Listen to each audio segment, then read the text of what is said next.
Extra কথা বস তুমি হাসতে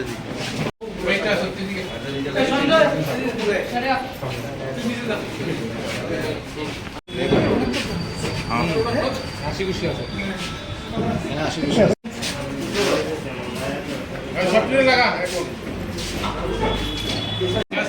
ধীরেন্দ্র তুমি তো যাও না পিছিয়ে দাও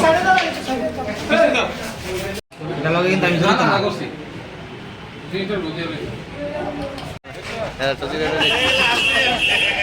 আর আছে না চুরির ঘটনা গত 6 তারিখে জ্যাকসন গেটের যে ওয়ার্ড অফিস আছে ওয়ার্ড অফিস থেকে চুরি হয়। সেখান থেকে মোটর থেকে শুরু করে সব কিছুই চোরেরা আপনারা যেগুলি দেখলেন চোরেরা নিয়ে চলে আসে।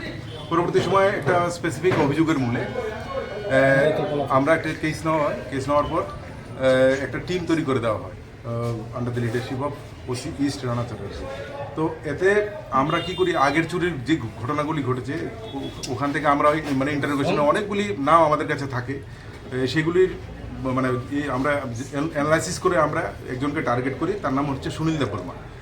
ওকে আমরা এমজি বাজার থেকে অ্যারেস্ট করতে পারি। এমজি বাজার থেকে অ্যারেস্ট করার পর ওকে জিজ্ঞাসাবাদ করে আমরা এই চুরির মালের সমস্ত কিছুর হদিশ পাই এবং ওর থেকেই মোটামুটি এই জেনারেটর মোটর ফোটর যা আছে এগুলি সব উদ্ধার হয়।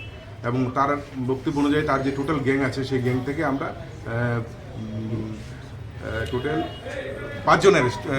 6 জন অ্যারেস্ট হয় এই চুরির ঘটনায়। তো এদেরকে আমরা যখন পুরো গ্যাংটাকে যখন জিজ্ঞাসাবাদ করে শহরের বিভিন্ন এলাকায় বিভিন্ন মন্দিরগুলিতে যে চুরি হচ্ছে সেইগুলি খোঁজখবর নেওয়া শুরু করি। কেননা কিছুদিন পূর্বে চন্দ্রপুর একটা কালী মন্দিরে সেখানে একটা চুরি হয়ে মার গলার এই সোনার চেন চুরি হয়েছিল। তো জিজ্ঞাসাবাদ করার পর ওরা সেটাও ডিসকাস করে এবং ওদের বক্তব্য অনুযায়ী আমরা অভিজিৎ দেবরাত এবং সঞ্জয় রায় নামে 2 জনকে অ্যারেস্ট করি, যাদের কাছ থেকে ওই সোনার চেনটি উদ্ধার করা হয়, যেটা ওরা মানে ছিঁড়ে 2 টুকরো করে ভাগ করে নিয়ে গিয়েছিল। সোনার চেনও উদ্ধার করা হয়। তো এদেরকে আজকে কোর্টে পাঠানো হবে, রিমান্ড আনা হবে এবং জিজ্ঞাসাবাদ করে দেখা হবে অন্যান্য কোনো কেসে ওরা জড়িত আছে কিনা।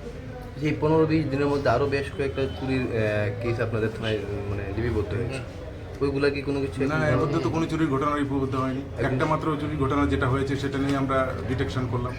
এর আগে যেগুলি হয়েছে তার অলমোস্ট 90% কেস আমরা ডিটেকশন আছে, রিকভারি আছে। এই মাসে 6 তারিখে। আচ্ছা স্যার, দেখা যাচ্ছে যে